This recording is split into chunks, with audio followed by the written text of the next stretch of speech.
നമസ്കാരം. ഇന്ന് നമ്മൾ ചെങ്കലവ മേടിച്ചു, അതും ഒന്ന് കൂട്ടാൻ വെച്ച് മീനും അയിലയെ വറക്കുകയും ചെയ്യും. അപ്പോൾ ഇന്ന് അതൊക്കെയാണ് വീഡിയോ. ഞാനിപ്പോൾ ഒരു ചട്ടി എടുത്തടുപ്പ് വെച്ചിട്ടുണ്ട്. അതിനകത്തോട്ട് കുറച്ച് വെളിച്ചെണ്ണ. അപ്പം നമ്മുടെ ചട്ടിക്കകത്തോട്ട് നമുക്ക് കുറച്ച് വെളിച്ചെണ്ണ ഒഴിക്കാം. വെളിച്ചെണ്ണ ഒന്ന് ചൂടാകുമ്പോഴത്തേക്ക് നമുക്ക് ആദ്യം നമ്മൾ ചീനിച്ചട്ടി എണ്ണ ഒഴിച്ച് മീൻ ചട്ടി വെച്ചിട്ടുണ്ട്. ഇനി നമുക്ക് ഇച്ചിരി ഇഞ്ചി ഇടാം. അത് കഴിഞ്ഞ് നമുക്ക് കുറച്ച് വെളുത്തുള്ളി എണ്ണയിടാം.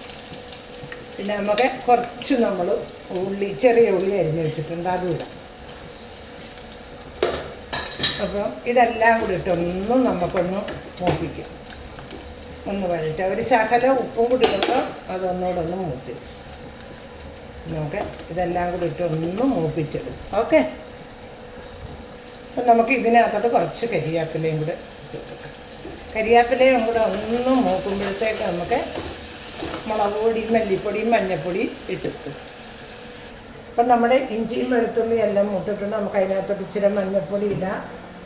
പിന്നെ ഒരു 1.5 സ്പൂൺ മല്ലിപ്പൊടി ഇട്ടു. പിന്നെ നമുക്ക് കുറച്ച് എരിവ് മതി, ഒരു 1.25 സ്പൂണ് മുളക് പൊടി ഇട്ടു. അപ്പം ഇത് നല്ലോണം ഒന്ന് മൂക്കണം. മൂത്തിട്ടേ നമുക്ക് കുറച്ച് പുളിവെള്ളം ഒഴിക്കാൻ മൂക്കട്ടിത്. അപ്പം നമ്മുടെ ഇതെല്ലാം ഒന്ന് മൂത്തിട്ടുണ്ട്. നമ്മൾ അതിനകത്തോട്ട് കുറച്ച് ആവശ്യത്തിന് പുളി, ഇച്ചിരി വെള്ളവും കൂടെ വെച്ചു. അപ്പോൾ ഇതൊന്ന് നല്ലോണം വെട്ടി തിളച്ച് കഴിഞ്ഞ് നമുക്ക് നമ്മുടെ മീൻ കഷ്ണം എടുത്ത് ഇടാം. അപ്പോൾ ഇതൊന്ന് നമുക്കൊരു പ്ലേറ്റ് എടുത്തൊന്ന് ഇതൊന്ന് തിളക്കട്ടെ. ഇപ്പം നമ്മൾ ഇപ്പുറത്തൊരു ചീനിച്ചട്ടി എടുത്ത് വെച്ചിട്ടുണ്ട്.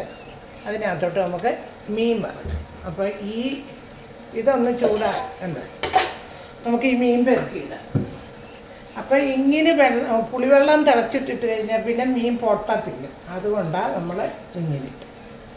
അപ്പം ഈ മീനെല്ലാം ഒന്ന് ഞാൻ പെറുക്കിയിട്ട് ഇതിവിടെ ഇരുന്നൊന്ന് വേവട്ടെ.